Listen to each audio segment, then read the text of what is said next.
Bonjour à tous. Je continue à vous partager des extraits du livre du cardinal Ouellette, Mystère et sacrement de l'amour. L'homme sauvé à travers le feu de l'amour trinitaire. Le passage vers la plénitude de la gloire ne s'accomplit pas sans un véritable baptême de feu dans l'Esprit Saint. L'Esprit Saint chasse les péchés et leur cortège, rendant l'homme pleinement transparent à l'amour, impliqué dans l'événement des processions trinitaires sous un mode réceptif et actif, c'est-à-dire impliqué dans l'échange entre les personnes divines. L'Eucharistie marque le début sur la terre de cette participation à la vie éternelle de Dieu. En effet, l'Église est associée sacramentellement dans l'Eucharistie, selon le mode sponsal féminin, à l'offrande sacrificielle de l'époux divin.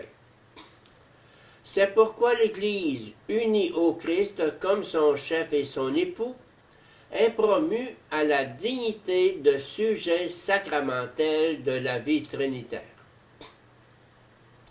Elle se voit donc élevée au niveau d'épouse sainte du Très-Haut, avec tous les droits sponsaux de participation et de fécondité dans la vie débordante des relations trinitaires.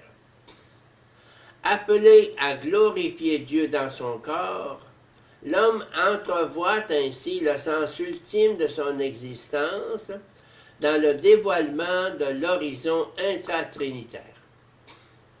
Il perçoit que son destin ne se réalise pas seulement dans le cadre de l'histoire humaine sauvée par le Christ, mais avant tout dans le cadre de l'histoire trinitaire, marquée par la glorification mutuelle des personnes divines.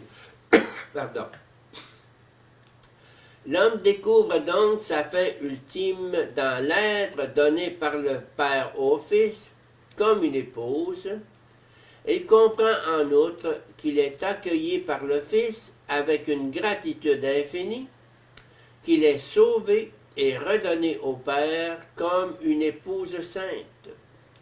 Il comprend enfin, dans l'esprit du Père, Jean 15, 26, et du Fils, que la fécondité divine devient sa fécondité dans le mystère nuptial du Christ époux et de l'Église épouse.